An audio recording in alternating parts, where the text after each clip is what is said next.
Bonjour et bienvenue dans cette nouvelle vidéo. Deuxième vidéo du défi.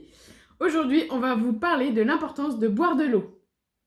Donc boire de l'eau de qualité, boire de l'eau soit en bouteille que vous aurez choisie, je ne vais pas vous dire les marques, hein, mais la prendre la plus faiblement minéralisée, ou alors de l'eau de source en bouteille. Vous pouvez aussi boire de l'eau du robinet que vous passez dans une cruche qui la filtre. Je suis pas une cruche.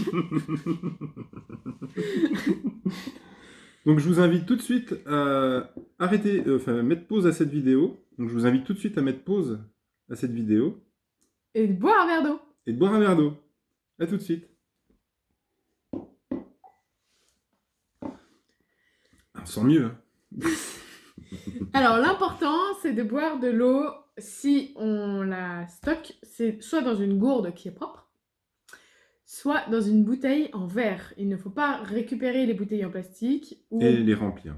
Voilà, on peut les remplir, mais une fois et après, il faut la jeter. En fait, le plastique va s'effriter, si on peut dire, petit à petit dans l'eau et vous allez boire en fait du plastique, tout simplement. Et ça peut amener des bactéries, enfin des petits trucs. Hein. Il y a une étude là-dessus sur un chirurgien américain, il me semble, qui est tombé malade de sa petite bouteille d'eau de 50 centilitres.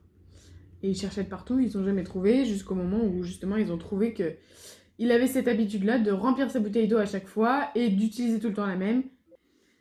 Il est important de boire 1,5 litre d'eau par jour. Minimum. Minimum. J'ai une quéquette là-haut. Et si on a des douleurs, si on n'est pas bien, si on a mal à la tête ou quoi que ce soit, la priorité c'est de boire de l'eau. Boire plus. Les astuces. Plus de 1,5 litre en tout cas. Les astuces pour boire de l'eau. Alors, mes astuces, parce que je suis un vrai chameau, je ne bois pas du tout. Alors, mes astuces, c'est quand je me lève, première chose que je fais, je vais aux toilettes. En sortant des toilettes, je bois un verre d'eau. Pas un grand, un verre, voilà, un petit verre d'eau. Souvent, une demi-heure après, j'y retourne. Donc, j'ai pris cette habitude de, à chaque fois que je sors des toilettes, après m'être lavé les mains, bien sûr, je bois de l'eau. Un verre d'eau, ça suffit. Et je bois aussi un verre d'eau avant le repas, avant la douche, parfois. Ça aide beaucoup à l'hydratation de la peau. Je sais pas quel effet ça a, mais ça hydrate beaucoup plus la peau, moi qui avais la peau très sèche. Et avant de m'endormir aussi, je bois de l'eau. Ah oui, mais tu fais pas pipi la nuit? Bah, je me lève, tant pis, mais au moins, je suis hydratée. Et c'est important pour moi. Et petite astuce aussi pour voir si vous avez suffisamment bu de l'eau.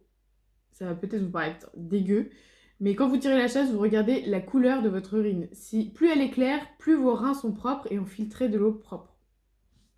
En fait, l'urine est colorée et on appelle chargée quand les reins évacuent, en fait, filtrent l'eau du corps. Et si il n'a pas d'eau en plus, il va refiltrer. C'est très compliqué d'expliquer ça. Il va refiltrer de l'eau pas propre.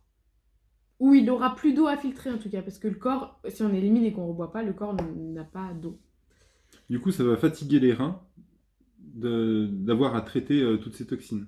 Donc voilà, donc votre petit challenge, vous pouvez boire jusqu'à ce que votre urine soit claire. C'est un super défi, je pense, pour vous. Oui. Voilà, il ne faut pas attendre d'avoir soif pour boire. C'est très important de noter ça.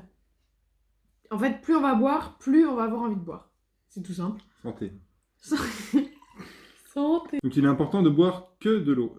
Ne rien rajouter à cette eau. Si vous rajoutez que ce soit du citron, du sirop, une tisane, du coup ça la mélange et ça devient un aliment.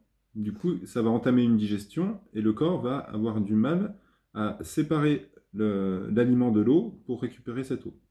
Le cerveau intègre vraiment qu'on boit de l'eau quand l'eau est pure. Sinon, il doit digérer et filtrer, sortir des aliments pour pouvoir comprendre qu'on a apporté de l'eau. Les fruits et légumes crus apportent une ration d'eau parce que justement le corps extrait cette portion d'eau. Eh ben, mettez-nous en commentaire quelles sont vos impressions par rapport à boire de l'eau. Est-ce que c'est compliqué pour vous? Quelles sont vos petites astuces à vous? Ben, on aimerait savoir tout ça. On vous met au défi, en tout cas, de boire de l'eau pendant une semaine, au moins un verre, comme je vous expliquais avec ces astuces-là, et voir si vous pouvez noter les changements. Ça peut être super intéressant pour nous d'avoir votre retour sur ça. Et voilà, n'hésitez pas à vous abonner, à partager, à liker, à en parler autour de vous. Vous êtes acteur de la santé, de votre santé en tout cas, et de la santé autour de vous. Et on vous dit à demain. Bisous!